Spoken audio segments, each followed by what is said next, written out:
السلام عليكم ورحمة الله وبركاته. ازيكم يا حبايب؟ عاملين ايه؟ يا رب كلكم تكونوا بخير. انا طبعا بحب اول حاجة ببدأ الصلاة على النبي، اللهم صل وسلم وبارك على سيدنا محمد. النهاردة هنعمل اكلة بسيطة وجميلة ما بتوقفش كتير في المطبخ، وكمان طعمها يجنن. بطاطس بيضة بالفراخ. اول حاجة لما بدأت جبت هنا بطاطسيتين، او هاتي بطاطساية كبيرة على حسب عدد افراد الاسرة يعني، او 3 بطاطسيات اللي يعجبك. جبت بطاطسيتين حلوين كده وسط، وقطعتهم شرايح كده زي ما انت شايفه، لا تخينه قوي ولا رفيعه قوي. وكنت برضو مجهزه بصلتين، هعمل بصله للبطاطس، لصينيه البطاطس، والبصله التانية المرتة بتاعه الفراخ. ومعايا هنا طماطميتين برضو وسط عشان احطهم في صينيه البطاطس. كل ده هقطع شرايح كده. وكمان قرن فلفل رومي، عايزة تحطي بقى فلفل ألوان أصفر وأحمر براحتك اللي انت عايزاه. عايزة تحطي جزر بيبقى حلو برضو معاها، ما بيضرش يعني، بيبقى جميل ولونه حلو، وكمان قيمة غذائية.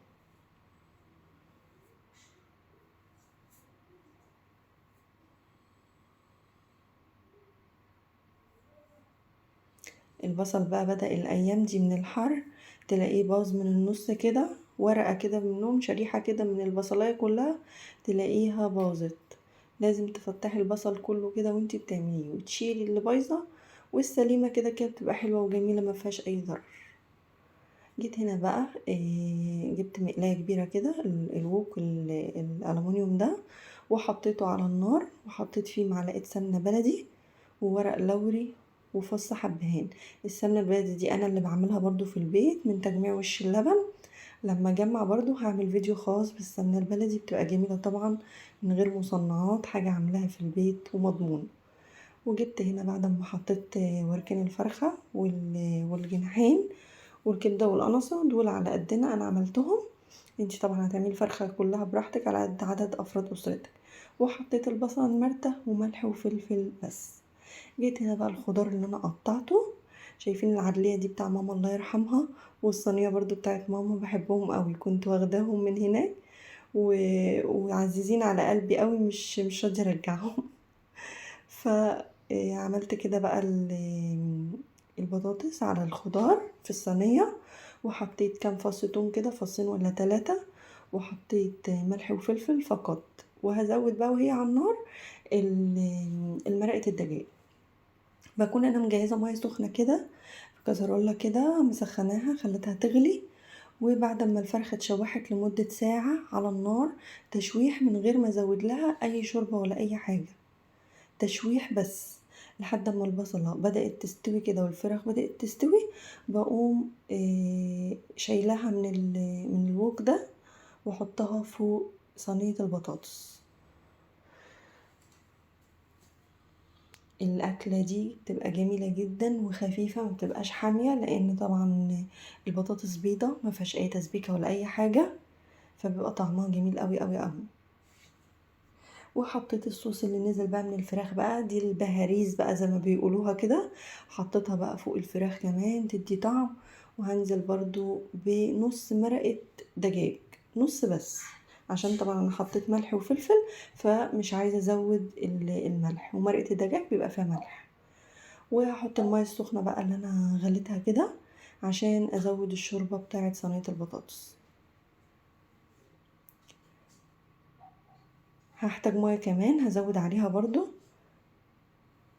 وهسيبها على النار فوق كده. صينية البطاطس دي لمدة، يعني أنا ولعت على النار اهو، هسيبها لمدة نص ساعة فوق، وهنزلها تتشمع في الفرن برضو لمدة نص ساعة. حطيت بقى مرقة الدجاج كده، اول ما تغلي هقوم مغطية عليها واسيبها نص ساعة. وبعد ما ادخلها برضو الفرن تتشمع، هقوم مشغل عليها الشواية عشان الفراخ طبعا تتحمر. اما تحطيها في الفرن عشان تتشمع، بتحطيها على ارضية الفرن، وبعد كده بترفعيها بعد النص ساعة على الشبكة في النص تتحمر من الشواية، وتكوني طبعا قافلة الفرن.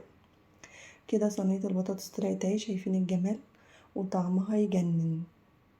قدمت انا معاها بقى رز ابيض، ممكن تقدمي معاها برضو رز بشعرية، رز حبة وحبة، اللي انت عايزاه، رز بالخلطة، بيمشي معاها جميع انواع الرز. ممكن تتاكل بالعيش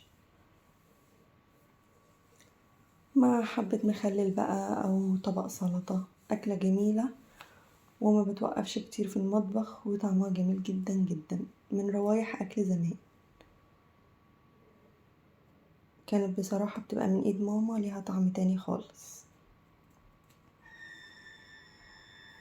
هنا بقى قدمت الرز اهو، وكده خلصت الوصفة بتاعتي. الفراخ طبعا دايبة دوب. اهم حاجة بقى لو اول مرة تشوفي قناتي، لو عجبك الفيديو ياريت الاشتراك، وما تنسيش تفعلي زر الجرس عشان يوصلك كل جديد.